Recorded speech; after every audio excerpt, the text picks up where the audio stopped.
Though yet of Hamlet our dear brother's death the memory be green, and that it is us befitted to bear our hearts in grief, and our whole kingdom to be contracted in one brow of woe. Yet so far hath discretion fought with nature, that we with wisest sorrow think on him, together with remembrance of ourselves. Therefore our sometime sister, now our queen, the imperial jointress of this warlike state, as have we, as 'twere a defeated joy, with an auspicious and dropping eye, with mirth in funeral, and with dirge in marriage, in equal scale weighing delight and dole, taken to wife, nor have we herein barred your better wisdoms, which have freely gone with this affair along. For all our thanks, now follows that you know, holding you weak supposal of our worth, or thinking by our late dear brother's death, our state to be disjoined, not a frame,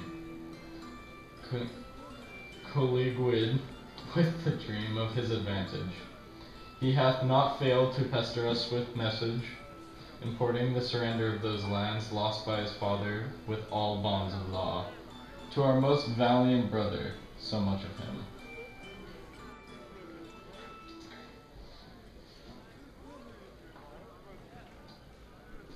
In that in all things we show our duty. We doubted nothing, and heartily farewell.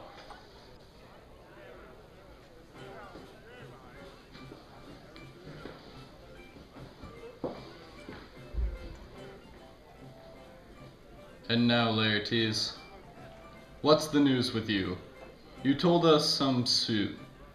What is it, Laertes? You cannot speak of reason to the Dane. And lose your voice, what wouldst thou beg, Laertes? That shall not be my offer, not thy asking. The head is not more naive than to the heart, the hand more instrumental to the mouth, than is the throne of Denmark to thy father. What wouldst thou have, Laertes? My dread lord, your leave and favor to the return to France, from where thou willing I came to Denmark to show my duty in your coronation. Yet now I must confess that duty done, my thoughts and wishes bend again toward France, and how them to your gracious leave and pardon. King, have you your father's leave? What says Polonius? He hath, my lord, wrung from me my slow leave, by laborsome petition, and at last, upon his will, I sealed my hard consent. I do beseech you to give him leave to go, king. Oh, I do beseech you, king. Take thy fair hour, Laertes. Time be thine, and thy best grances spend it at thy will. But now, my cousin Hamlet, and my son,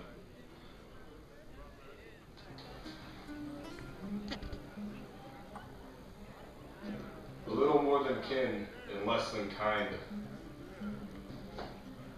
how is it that the clouds still hang on you? Not so, my lord. I am too much in the sun. Good Hamlet, cast thy united color off, and let thine eye look like a friend on Denmark. Do not forever with thy veiled lids seek for thy noble father in the dust. Thou knowest this comet, all that lives must die, passing through nature to eternity. Aye, madame, it is common. If it be, why it seems so particular with thee.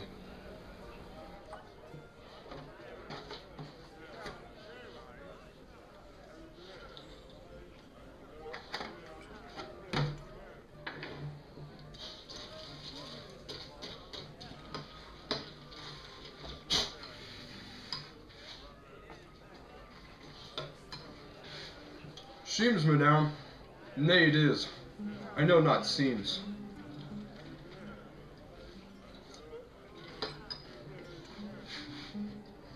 'Tis not alone my inky cloak, good mother, nor customary suits of solemn black, nor windy suspiration of forced breath, no, nor the fruitful river in the eye.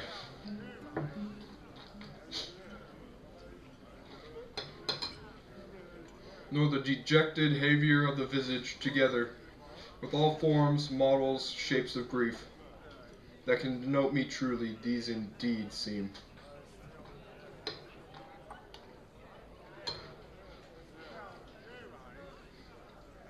For they are the actions that a man might play, but I have within, with passeth show, these but the trappings and suits of woe.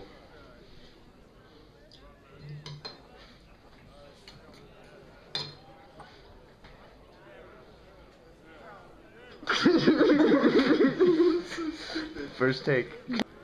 'Tis sweet and commendable in your nature, Hamlet.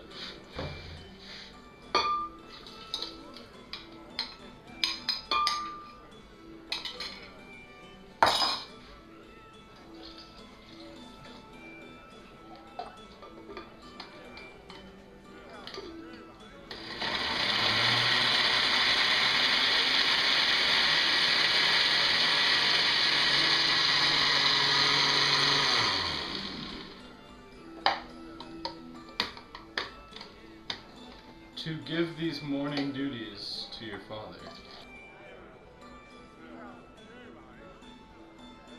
You must know your father lost a father. That father lost his. And the survivor bound in filial obligation for some term. To be obsequious sorrow, but to preserve in obstinate condolement is a course of imperious stubbornment. 'Tis unmanly grief. It shows a will most incorrect to heaven, a heart unfortified, a mind impatient, an understanding simple and unschooled. For what we know must be, and is a common, as any most vulgar thing descends. Why should we in our peevish opposition take it to heart?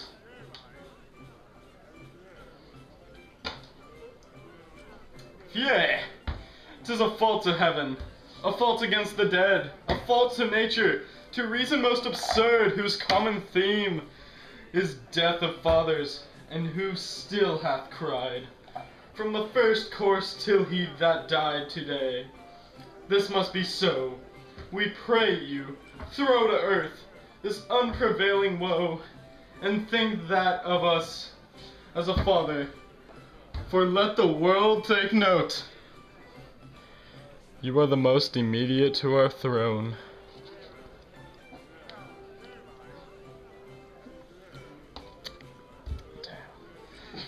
And with no less mobility of love than that which dearest father bears his son, do I impart toward you. For your intent in going back to school in Wittenberg, it is most retrograde to our desire, and we beseech you, bend to your remain, here in the cheer of the comfort of our eye, our chiefest courtier, cousin, and our son.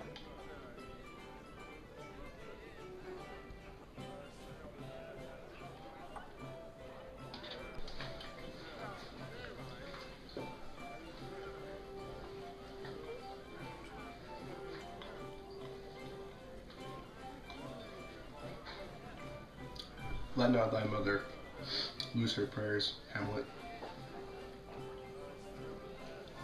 I pray thee, stay with us. Go not to Wittenberg. I will in all my best obey you, madame. Why, 'tis a loving and fair reply. Be as ourselves in Denmark, madame, come. This gentle and unforced accord of Hamlet sits smiling to my heart, in grace whereof no Jesuund health that Denmark drinks today. what the grey cannon to the clouds shall tell.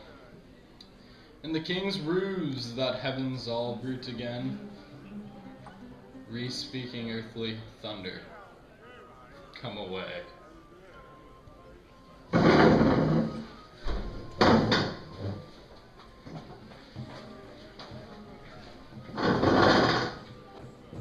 Oh, that this too solid flesh would melt, thaw, and resolve itself into a dew, or that the everlasting had not fixed his cannon against self-slaughter. Oh God, God, how weary, stale, flat, and unprofitable seem to me all the uses of this world. Fie unto, fie! 'Tis an unweeded garden that grows to seed, things rank and gross in nature, possess it merely, that it should come to this. But 2 months ahead dead, nay, not so much, not 2, so excellent a king that was to this, Hyperion to a satyr, so loving to my mother, that he might not beteem the winds of heaven, visit her face too roughly. Heaven and earth, must I remember? Why, she would hang on him, as if increase of appetite had grown, by what it had fed on yet within a month. Let me not think on it. Frailty, thy name is woman.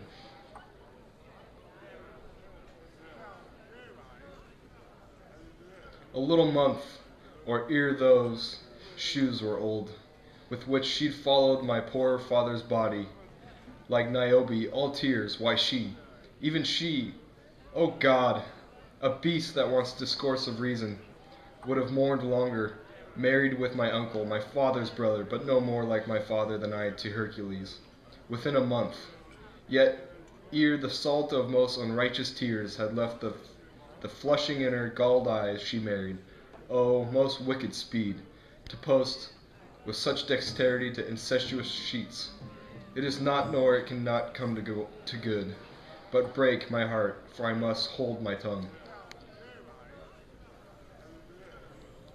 The same, my lord, and your poor servant ever. I'm glad to see you well, Horatio, or I do forget myself. My good lord. That's it. Sir, my good friend, I'll change that name with you. And what make you from Wittenberg, Horatio? Marcellus? My good lord. My good lord. I'm very glad to see you. Good evening, sir. But what in faith make you from Wittenberg? I trot disposition, good my lord. I would not hear your enemies say so, nor shall you do mine ear that violence, to make it trusser of your own report against yourself. I know you are no truant, but what is your affair in Elsinore? We'll teach you to drink deep ere you depart. My lord, I came to see your father's funeral.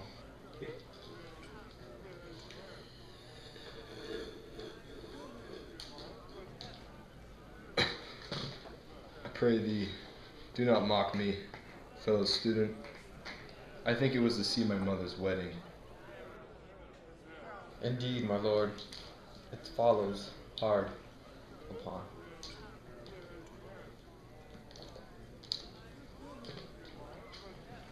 Thrift, thrift, Horatio. The funeral baked meats did coldly furnish the fourth marriage tables. Would I have met your dearest foe in heaven, or ever I had seen that day, Horatio. My father, methinks I see my father. Where, my lord? In mind's eye, Horatio.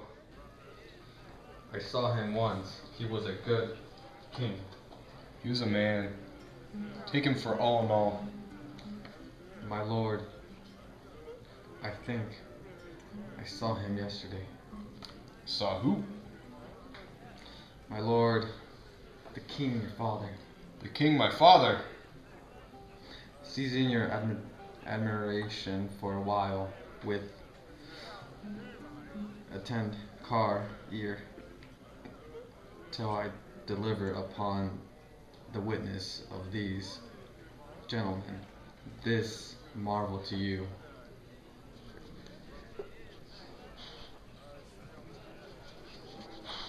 Nights together had these gentlemen, Marcellus and Bernardo, on their watch, in the dead, vast metal of the night. Ben thus encountered a figure like your father, armed at point exactly cap AP, appears before them, and with solemn march goes slow and stately by them. Thrice he walked by their oppressed and fear-surprised eyes, within his trenches length, whilst they distilled almost to jelly with the act of fear, stand and dumb, and speak not to him. This to me, in dreadful secrecy, impart they did, and I with them the third night kept the watch, whereas they had delivered, both in time, form of the thing, each word made true and good. The apparition comes. I knew your father. These hands are not more like. But where was this? My lord, upon the platform where we watch. Did you not speak to it? My lord, I did, but answer made it none. Yet once, methought, it lifted up its head and did address itself to motion, like as it would speak. But even then the morning cock crew loud, and at the sound it shrunk in hasty away, and vanished from our sight. 'Tis very strange. As I do live, my honored lord, it's true, and we did think it writ down in our duty to let you know of it. Indeed, indeed, sir. But that troubles me. Oh, screw that one up.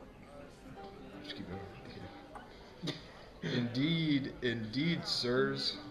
But this troubles me. Do you say? My lord, from head to foot.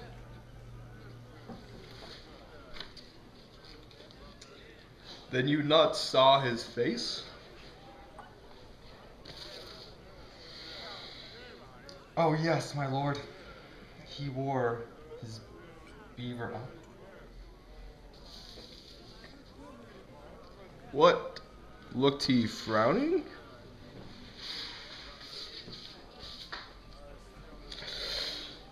A countenance more in sorrow than in anger. Pale or red? Nay, very pale. And fixed his eyes upon you? Most constantly. I would have had not been there. It would have much amazed you. Very like, very like. Stayed it long? While one with moderate haste might tell 100. Longer.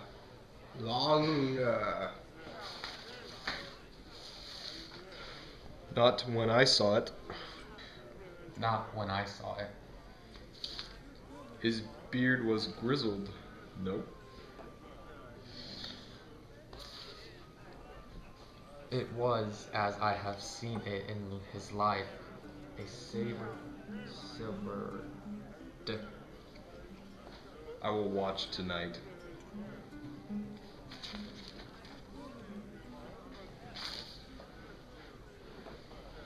I will watch tonight. Perchance 'twill walk again. I warrant it will. If it assume my noble father's person, I'll speak to it. Though hell itself should gape and bid me hold my peace, I pray you all. I have hitherto concealed this sight, and let it be tenable in your silence still, and whatsoever else shall hap tonight, give it an understanding, but no tongue. Upon this platform, twixt 11 and 12, I'll visit you. Our duty to your honor. Your loves as mine to your farewell. My father speared in arms. All is not well. I doubt some foul play would the night were come. Till then sit still, my soul. Foul deeds will rise, though all the earth overwhelm them to men.